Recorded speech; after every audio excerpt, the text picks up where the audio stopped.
মাশুকের তালাশে আশিক দেওয়ানা, মাশুকের তালাশে আশিক দেওয়ানা,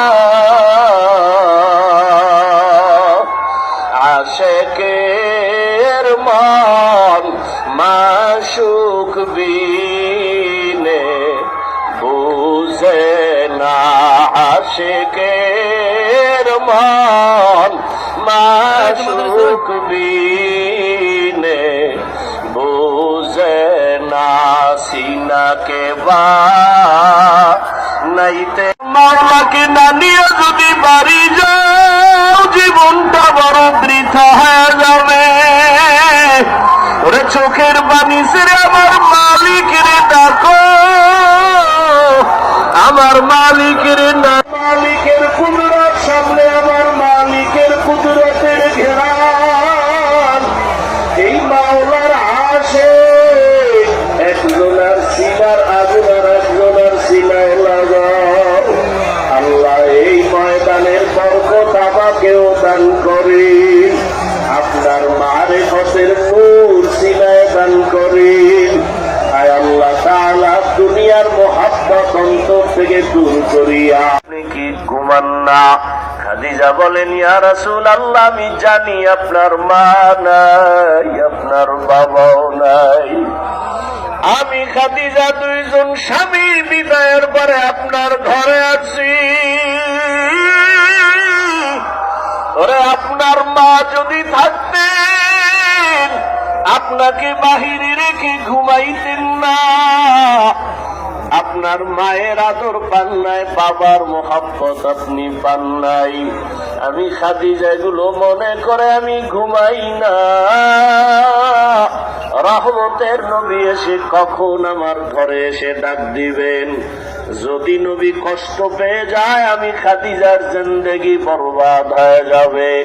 ও আয়েশা, ওই খাদিজার কথা মনে যখন আসে আমি চোখের পানি ধরে রাখতে পারি না। আর একটা কষ্টের কথা যখন আমার মনে হয় আমি চোখের পানি ধরে রাখতে পারি না।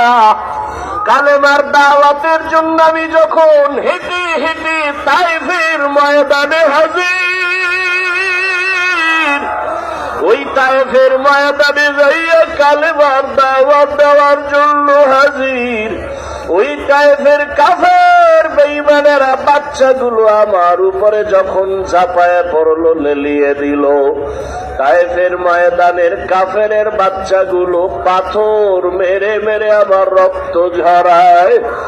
বৃষ্টির মতো পাথরগুলো আমার শরীরে পড়িয়া রক্ত পড়িয়া আমার জুতা পর্যন্ত আটকাইয়া যায়। একদল বাচ্চা আমাকে পাথর মারে, আর একদল বাচ্চা আমাকে গালি দেয়, হাসি ঠাট্টা করে, আর আমাকে বলে মক্কার পাগল, এখান থেকে ভেগে যাও। আমার কান্না দেখে আমার মাওলাও সহ্য করতে পারেন নাই। আল্লাহ জিবরাইল আমিনকে বলে, যাও যাও, আমার মায়ার নবীর কান্না আমি আল্লাহ বরদাস্ত করতে পারি না রে জিবরাইল। কারণ সব নবী আমার বন্ধু, মুহাম্মদ আমার বন্ধু, ঈসা নবী আমার বন্ধু, ইব্রাহিম আমার বন্ধু, সব আমার বন্ধু। তবে বন্ধুদের মধ্যে আমার মুহাম্মদ বড় আদরের। সমস্ত নবীরা আমি আল্লাহর আশিক, আর আমি আল্লাহ একমাত্র মুহাম্মদের আশিক। আমার মাওলার বড় দয়া,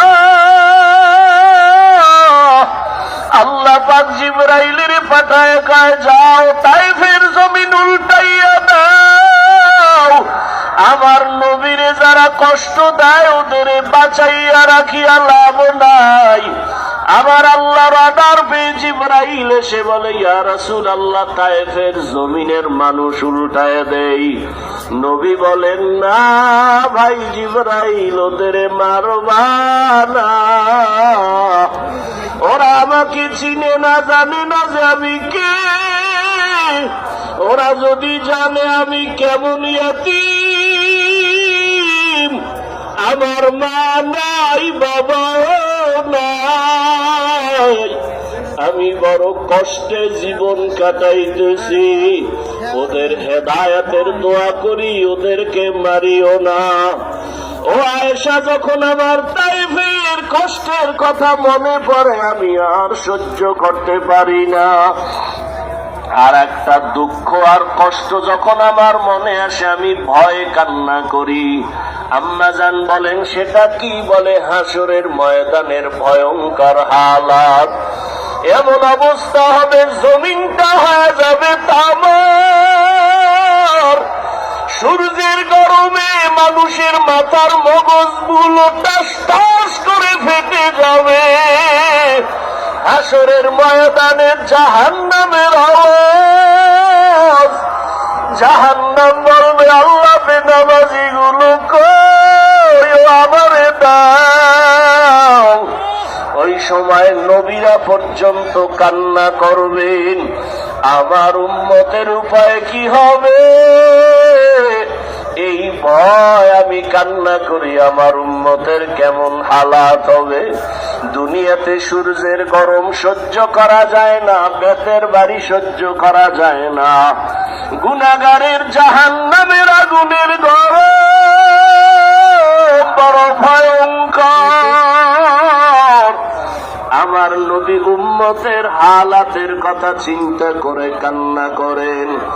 আল্লাহ ডাক দেয়, বান্দা কত আর গুনাহ করবা, আমার আদালতে দাঁড়াইয়া হিসাব দেওয়ার ভয়। সময় থাকতে তওবা করো আর বলো, হে মালিক, ওরে গুনার কারণে আমার হাত না পাক, আমার চোখ না পাক, আমার জিহ্বা না পাক, আমার অন্তর না পাক। ও আল্লাহ, তওবা করি আর গুনাহ করব না রে আল্লাহ। এ জীবনে না করিলাম বন্দেগী, গুনাহ করে কাটাইলাম জিন্দেগী, গুনাহ করে কাটাইলাম জিন্দেগী।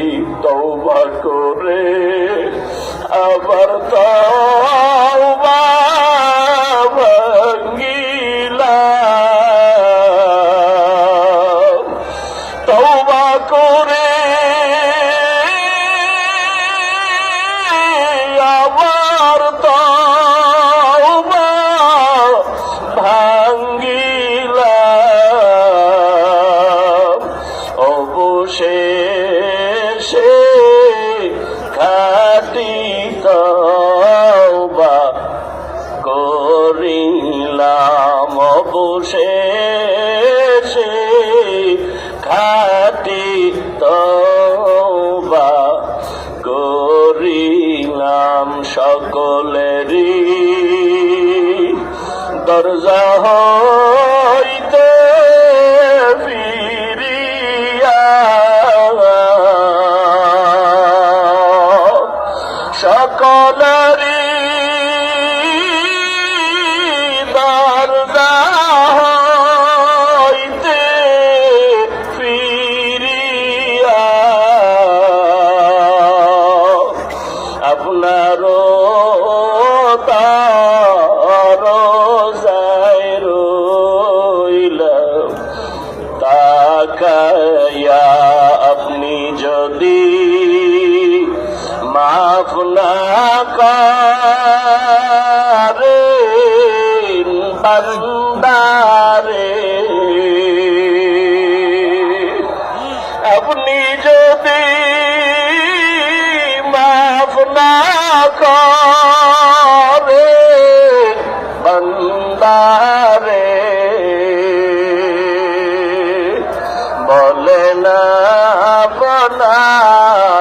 বান্দা যাবে কার দ্বারে